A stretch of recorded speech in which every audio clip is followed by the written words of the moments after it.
नमस्कार, पुन्हा एकदा एका नवीन व्हिडिओसोबत तुम्हा सर्वांचं आपल्या चॅनेलमध्ये खूप खूप स्वागत आहे।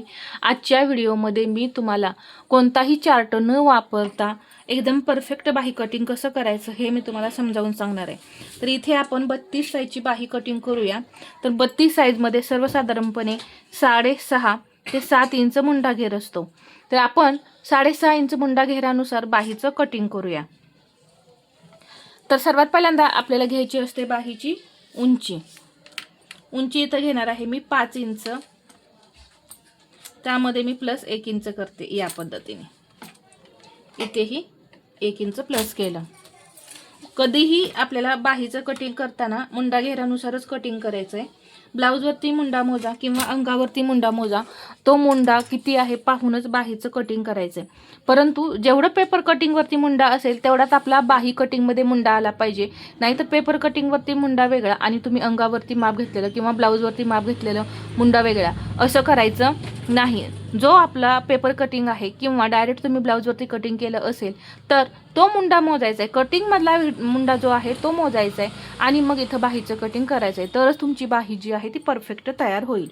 आता इथं उंची घेऊन झाल्यानंतर कॅप हाईट घेणार आहे मी 3.5 इंच। आता पहा, लहान साईज आहे आणि 3.5 इंच कॅप हाईट का घेतली, 3 इंच कॅप हाईट घ्यायला पाहिजे होती असे सुद्धा कमेंट येतात। तर पहा, त्यासाठी इथं 5 इंच आपली बाहीची उंची आहे, तर प्लस आपण केलेला आहे 1 इंच।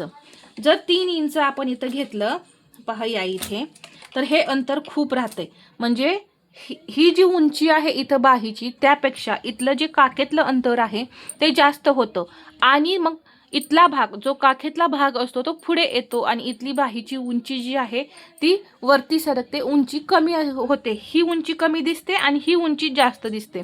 तर बाही किती आहे त्यावरती तुम्ही कॅप हाईट ठरवा, साईजनुसार कधीही कॅप हाईट ठरवू नका।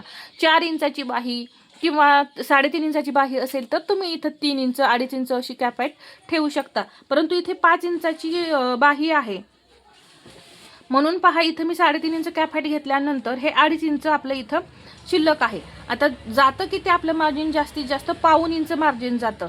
मग शिल्लक किती राहते, 1.25 इंच। आणि सरळ आपण मोजलं तर इथं 1.25 इंच राहिले। परंतु कधी कधी आपला असा तिरकं माप येतं पहा, त्यावेळेस हे अंतर वाढून जातं।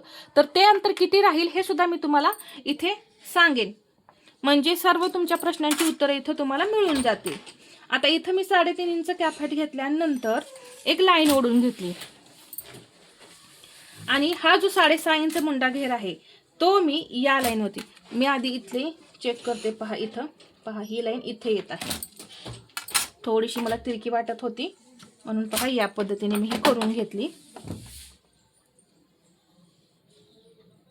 इथे या पद्धतीने आता आपण मुंडा घेर टाकून घेऊ।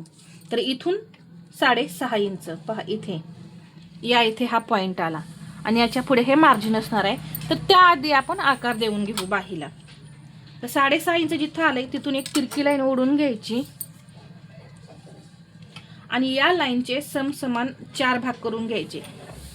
तर त्यासाठी हे 2 भाग मी आधी तयार करून घेतले।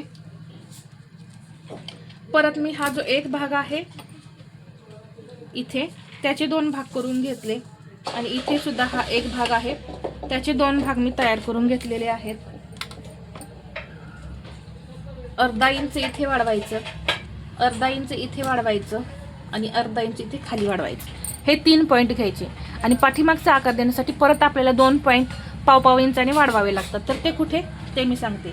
इथे 1 इंच घ्या, इथे 1 इंचापासून सेंटर 1 इंच घेतलंय, तिथून हा अर्धा इंचाचा पॉइंट सेंटर आणि हा खालचा पॉइंट अर्धा इंचाचा घेऊन हा आकार असा द्यायचा।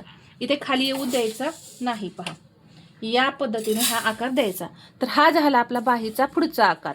आता आपल्याला पाठीमागचा आकार देण्यासाठी आता मी बोलले होते पाव इंचाचे आपल्याला 2 पॉइंट द्यायचे। तर तो इथे एक पाव इंचाचा पॉइंट द्यायचा आहे आणि या हा जो आकार दिलाय याच्यावरती एक पाव इंचाचा पॉइंट घ्यायचा आहे।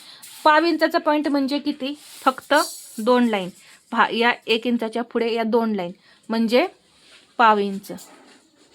इथे पहा या पद्धतीने 2 पॉइंट। तर इथून मी हे इथं आकार असा दिला आणि या पाव इंचावरती आणून जोडून पहा इथल्या इथेच असा हा आकार या लाईन मध्ये असा जोडलेला आहे. तर एकदम परफेक्ट असा बाहीचा शेप तयार होतो. दंडघेर आहे 5 इंच आणि इथून पुढे हे 1.5 इंच मार्जिन. आता इथेही 1.5 इंच मार्जिन. आता हे जोडून घ्यायचं. हे जोडून घेतलं. जोडून घेतल्यानंतर इथे अर्धा इंच डाऊन करायचं आणि या पद्धतीने हे आकार द्यायचे. आता हे आकार आपण दिले. आता इथलं अंतर तुम्हाला चेक करायचं आहे. म्हणजे तुम्हाला पहा मी कॅपॅट 3.5 इंच का घेतली हे सुद्धा प्रश्न पडतात. इथलं अंतर आता मोजून बघू. आता हे जे आहे सर्व अंतर हे तर आता फिटिंगमध्ये जाणार आहे. पहा सर्व फिटिंगमध्ये जाणार आहे आणि ही फिटिंगची जी लाईन आहे तीच इथं वरती दिसणार आहे आपल्याला ब्लाऊज सरळ केल्यानंतर. तर ही लाईन जी आहे ती आता किती आलेली आहे. आता इथे दंडघेर 5 आहे त्यामुळे जास्त तिरकं झालेलं नाही, थोडंच तिरकं झालेलं आहे. कधी कधी पहा अशा पद्धतीने सुद्धा हे तिरकं होतं, त्यावेळेस सुद्धा ते अंतर वाढतं. आता इथे जास्त झालेलं नाहीये तर तरी पण हे अंतर किती भरते पहा. थोडंसंच तिरकं आहे तरीही किती भरते पहा 2.5 इंच. आता इथे 1.25 इंच गेलं तर 1.25-2 इंच बरोबर हे आपलं अंतर शिल्लक राहते. तेच आता इथे दंडघेर जर तुमचा 4.5 इंच असता, 5 इंचाच्या बाहीमध्ये जर 4.5 इंच तुमचा दंडघेर असता तर ही लाईन आपली इथं आली असती. आता इथून हे अंतर किती भरतंय 2.25 इंच. 1.5 इंचाने हे अंतर परत वाढलं म्हणजे परत तुमचं हे इथे 1.25 इंच म्हणजे इथे आणि इथे टोटल आपलं 1.25 इंच अंतर गेलं तर किती राहत आहे शिल्लक 2 इंच. म्हणजे एवढ्या बाहीसाठी हे इथलं जे अंतर आहे ते पुरेपूर आहे. जर त्यापेक्षा जास्त जर अंतर भरलं तर इथल्यापेक्षा हे जे अंतर आहे ते जास्त भरतं. त्यामुळे सुद्धा हा पार्ट पुढे येतो आणि बाही चांगली दिसत नाही.